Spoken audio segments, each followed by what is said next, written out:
The massive Zephyrian colony ship, Eternal Dawn, floated slowly through the dark emptiness of space. Its once beautiful crystal walls were now cracked and broken from countless battles. Inside the ship, millions of scared alien families huddled together, knowing their time was running out. Captain Veltar stood on the bridge, his 6 arms shaking as he prepared to send what might be their final message. The Zephyrians were a peaceful people who had never known war until the Devourers came. These terrifying crystal creatures ate entire planets, turning everything they touched into more of themselves. "This is the Zephyrian Confederation calling. All civilized species," Veltar spoke into the communication device. "Our beautiful homeworld is gone. The Devourers have consumed everything we ever loved. We have 2.3 million survivors floating in our colony ships, with nowhere to go. Please, if anyone can hear this, we need help evacuating our people. We estimate 47 standard days before the swarm finds us and finishes what they started on our world." The desperate message traveled across the galaxy, reaching the communication centers of 17 different alien civilizations. Most species responded with polite sympathy, but no real help. The proud Altarians, known for their military might, sent back cold advice. "You should retreat to empty space sectors and hope for the best." The wealthy Centauri Republic, safe in their protected systems, suggested the Zephyrians should face their fate with honor and dignity. But then came a different kind of response that surprised everyone listening. "Zephyrian vessels, this is Admiral Jihoon of the Terran Federation." A strong human voice crackled through space. "We're coming to get you. Stay exactly where you are and get ready for pickup. No one gets left behind on our watch." The Galactic Council monitoring stations immediately began buzzing with confused chatter. According to all their records, humans had never even met the Zephyrian species before. They lived in completely different parts of the galaxy. So why were these strange creatures called humans willing to risk everything for total strangers? The question would soon shock the entire galaxy. Admiral Jihoon walked into the massive command center at Terran Deep Space Headquarters. The room fell silent as hundreds of his top officers turned to face him. His weathered face showed the weight of the decision he was about to announce. At 62 years old, Jihoon had seen plenty of battles, but nothing quite like this. "Ladies and gentlemen," he began, his voice echoing through the chamber. "We just received a distress call from a species called the Zephyrians. They have 2.3 million civilians trapped in space with nowhere to run. I'm not going to lie to you about what we're facing here." He activated the holographic display showing the Devourer-infected systems. Red zones spread across the star map like a deadly infection. These crystal creatures have already consumed 12 entire star systems. Everything they touch dies and becomes part of their swarm. Our best tactical computers give us only a 23% chance of making it back alive. Captain Minho from the battleship Iron Phoenix slowly raised his hand. He was young for a captain, only 35, but his question spoke for many in the room. "Admiral, with all due respect, why are we about to risk our entire fleet for aliens we've never even met? We don't know these Zephyrians. They're not our allies. They can't offer us anything in return." The room grew tense as Jihoon's expression hardened. His eyes swept across the faces of his commanders, seeing doubt and fear mixed with determination. "Captain, that's exactly why we're going. Because that's what humans do. When someone is drowning, you don't ask for their identification before throwing them a rope. When someone sends an SOS, we answer. Period." Colonel Sahi looked up from her tablet, reviewing the deployment orders that had just come through. 300 ships, humanity's newest and most advanced fleet, their best crews, all heading directly into what other species were calling certain death. The Altarians had called it strategically impossible. The Centauri Republic labeled it emotional madness. Other galactic civilizations were already placing bets on how quickly the human fleet would be destroyed. But humans had a different word for it. They called it Tuesday. Within 6 hours, the entire Terran Federation fleet jumped into hyperspace, racing toward an unknown species that desperately needed help. Across the galaxy, the Galactic Council monitoring stations watched in complete stunned silence. 12 days into their desperate journey, the human fleet encountered their first real taste of what they were up against. The Devourers appeared on their sensors like a nightmare come to life. These weren't normal aliens, or even normal machines.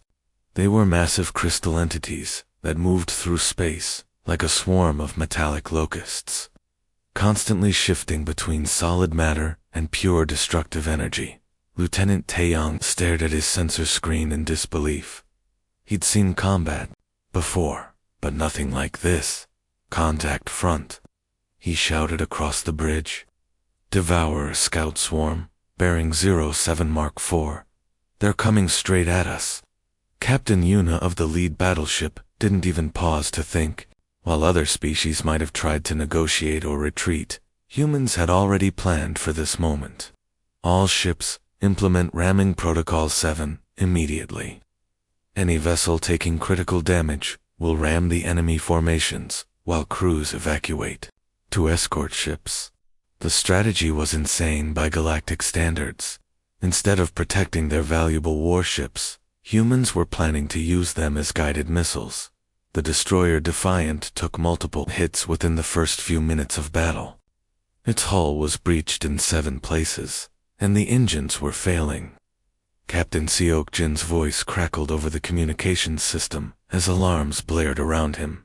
All crew to escape pods immediately. I'm taking this ship straight into their command cluster. Admiral Jihoon tried to stop him. Seokjin, negative. We can still retrieve your ship, and Admiral, with all due respect, shut up and save those aliens. Seokjin interrupted. This is what we came here to do. The Defiant exploded. Like a supernova, in the heart of the crystal swarm. Its sacrifice clearing a massive corridor through Devourer space. The blast was so powerful, it destroyed dozens of the crystal creatures, and opened a safe path for the rest of the fleet. Over the next week, 17 other human ships followed the same pattern. Captains would evacuate their crews, and then ram their vessels into Devourer formations, sacrificing billion-credit warships to clear the way forward. Across the galaxy, other civilizations watched these tactics with growing bewilderment. Humans were literally destroying their own fleet to save complete strangers. When the Zephyrian homeworld finally appeared on their long-range sensors, even the hardened human crew members felt their hearts sink. The once beautiful planet looked like a half-eaten jewel floating in space. Massive crystal formations had spread across entire continents like a deadly infection, glowing with an eerie light that hurt to look at directly. Millions of Zephyrian refugees were scattered across the remaining safe zones, trapped between the advancing crystals and certain death. Captain Valtar, the Zephyrian officer aboard the human flagship, stared at the images with despair. His voice was barely a whisper. It's impossible. The surface is already 40% crystallized. No species in galactic history has ever survived extended contact with Devourer-infected terrain. The crystal toxins kill most life forms within hours. Colonel Yoongi looked up from the tactical display, his jaw set with determination. The 38-year-old Marine commander had never backed down from a challenge, and he wasn't about to start now. Then we'll be the first species to make it possible. All Marines, gear up for surface deployment immediately. Break out the extended exposure suits, and prepare for 72-hour rotations. We're going down there. Major Mingi led the first wave of Marines to the planet's surface. At 29, she was the youngest major in the Corps, but her courage was legendary. Her Marines established defensive perimeters in zones that other galactic species had written off as completely uninhabitable. Their powered armor suits were the best human technology could offer, but even so, they barely protected the soldiers from the deadly crystal toxin exposure that saturated the air. Control, this is Ground Team Alpha. Minji's voice crackled through the communication system as she set up the first evacuation station. "We're establishing refugee collection points in Grid 7. I won't lie to you, it's really bad down here. The air burns your lungs, even through the filters, and the crystal growths are spreading by the hour. But we're not leaving anyone behind." Back on the flagship, Admiral Jihoon watched the casualty reports steadily climbing on his screen. Marines were already showing signs of crystal poisoning. Equipment was failing in the toxic environment. Any sane military commander would have called off the operation. "Continue the mission," Jihoon ordered quietly.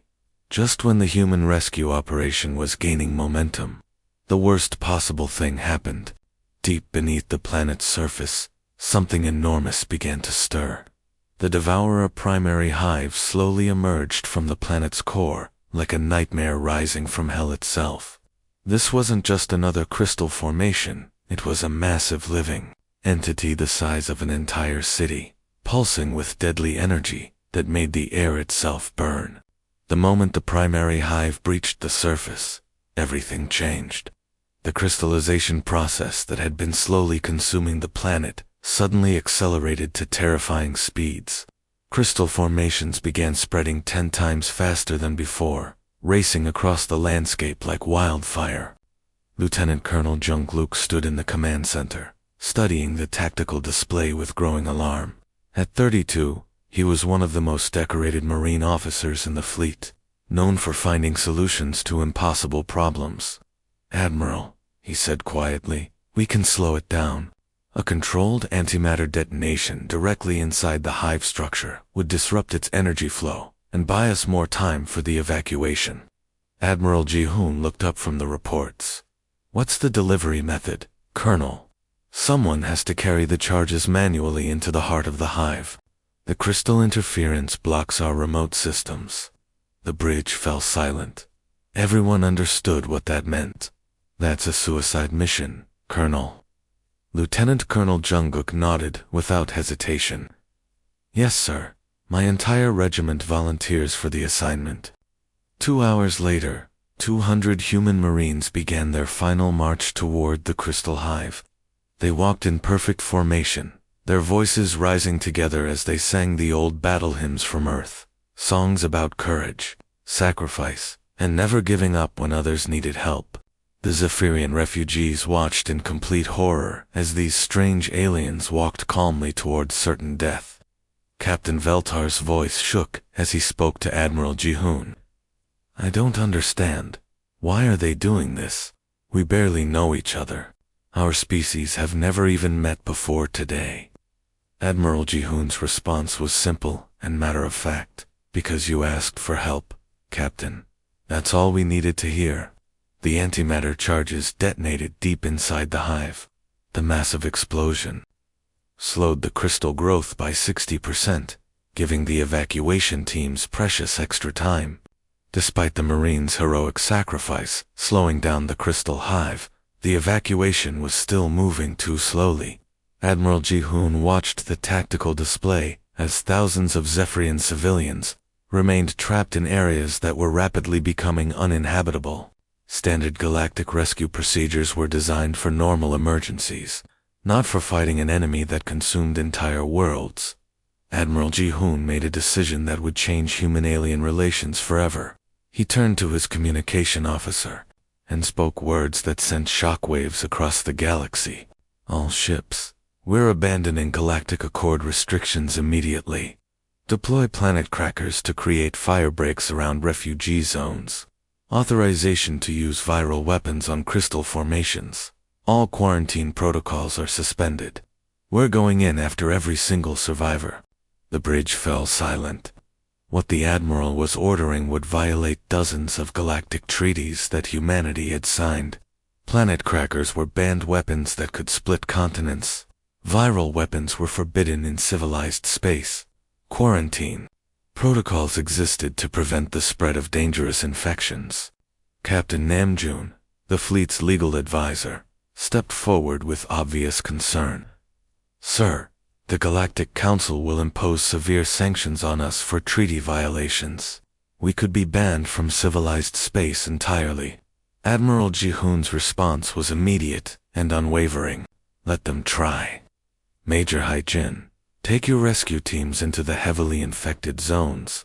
I want every survivor you can find brought out alive. Major Hai-jin didn't hesitate. She led her teams into crystallized cities where the air itself was toxic, carrying Zephyrian civilians through crystal storms that would have killed most other species. Her soldiers wore experimental protective gear that might fail at any moment, but they pressed forward anyway. Standard galactic protocol said to abandon infected zones and write off anyone trapped inside. Humans looked at those protocols and decided to rewrite them completely. Within 18 hours, human rescue teams had evacuated 400,000 refugees from areas that every other galactic civilization had declared completely uninhabitable. They saved families from crystal caves, pulled children from toxic ruins, and carried the elderly through storms of deadly crystal dust. Meanwhile, the Galactic Council called an emergency session to debate immediate sanctions against humanity for their reckless disregard of civilized law. The humans didn't care about the politics. They had people to save. With 90% of the Zephyrian civilians safely evacuated, the human fleet had accomplished the impossible, but their success had not gone unnoticed. The massive devourer swarm, enraged by the loss of their prey, gathered every crystal entity from across 3 star systems for one final, devastating assault. Admiral Ji-hoon stood on his bridge, watching the sensors as an armada of crystal creatures approached. There were thousands of them, each one the size of a building, moving through space like an unstoppable tide of destruction. He knew this was the moment he had been dreading since the mission began. All evacuation ships, jump to hyperspace immediately, he commanded. Combat vessels will provide rearguard coverage for your escape. Captain Hoseok from the battleship Vengeance protested over the communications system. Admiral, we can't hold them all off. There are too many of them. We're outnumbered, 50 to 1. Admiral. Ji-hoon's voice remained calm despite the approaching doom. We don't need to hold them forever, Captain. We just need to hold them long enough for those transports to reach safety. The Admiral made his final decision. He would remain behind with only 30 ships and skeleton crews, allowing the rest of the fleet to escape with the refugees. His last transmission to the fleeing Zephyrian transports was simple, but powerful. Humanity doesn't abandon the innocent. Safe travels, friends. The battle that followed lasted 14 brutal hours.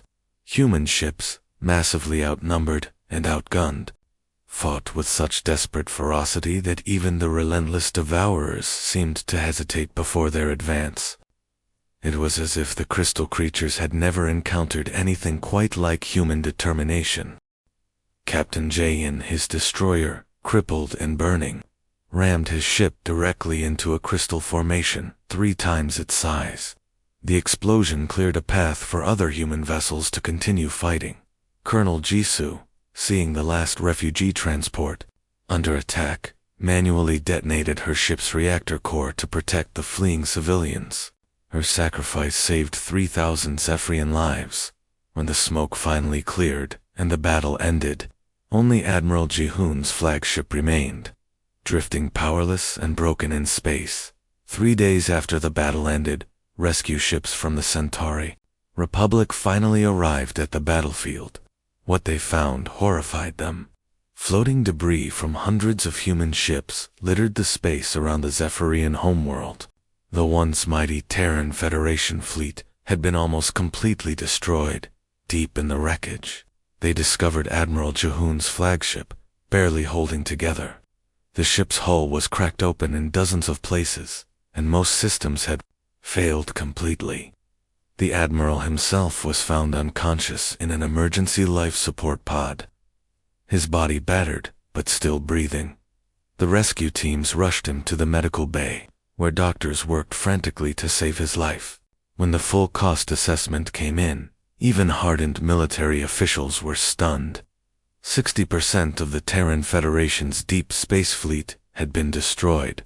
40,000 human soldiers, pilots, and crew members had given their lives in the rescue operation, but the mission had succeeded. All 2.3 million Zephyrians had been safely relocated to temporary colonies, far from devourer territory. Captain Veltar visited Admiral Jihoon in the medical bay once the human commander had regained consciousness. The Zephyrian officer's multiple eyes were filled with confusion and gratitude as he sat beside the hospital bed. "Admiral, I must ask you something that has been troubling me," Veltar said quietly. "Why did your species sacrifice so much for complete strangers? You lost most of your fleet, thousands of your people died, and your government will face severe consequences from the Galactic Council. Why did humans do all this for us?" Admiral Jihoon's response was simple, but it shook the Zephyrian captain to his core. "Captain, we had never met your people before you sent that distress call. We didn't know anything about your culture, your politics, or whether you would ever be able to help us in return. That didn't matter to us at all." The revelations spread like wildfire across galactic communication networks. Humans had valued the lives of unknown aliens more than their own strategic military assets and political standing. Species that had offered only sympathy and empty words watched in stunned silence as they learned humans had died for complete strangers. 6 months after the rescue operation, the entire galaxy had changed. Ambassador Shayogi, representing the newly established Zephyrian human colony, stood before the massive Galactic Council chamber. The elegant alien diplomat had volunteered for this role specifically to tell the story that needed to be heard across all civilized worlds. "Honored representatives," she began, her voice carrying clearly through the vast hall. "During our species' darkest hour, we learned something extraordinary about humanity. When humans say no one left behind, they don't just mean their own people. They don't just mean their allies or trading partners. They mean every sentient being in the galaxy, including complete strangers they've never met." The chamber fell silent as Chayun continued her testimony. "These humans broke their own laws to save us. They ignored galactic treaties, violated quarantine protocols, and sacrificed their most advanced fleet for strangers who couldn't offer them anything in return. They redefined what the word humanity means, not as a species designation, but as a moral choice available to all of us." Her words sent shockwaves through galactic politics. Within just a few weeks, 17 different species submitted formal applications to join Terran Federation mutual defense pacts. The proud Altarians, who had coldly recommended tactical withdrawal during the crisis, now humbly requested human military advisors to train their forces. The wealthy Centauri Republic, who had suggested the Zephyrians should accept their fate with dignity, proposed an ambitious joint colony project with both humanity and the Zephyrians. Admiral Jihoon, now promoted to Supreme Fleet Commander of the expanded alliance, addressed the new coalition during their first joint assembly. "The galaxy learned something about humans that we've always known," he said simply. "When someone is in trouble, you help them. No calculations about profit or strategic advantage. No lengthy debates about whether they deserve it. You just help." The brutal response that had initially shocked the galaxy became the foundation of a completely new era. Humanity's willingness to sacrifice everything for others had fundamentally redefined galactic civilization itself, proving that compassion could be stronger than any weapon.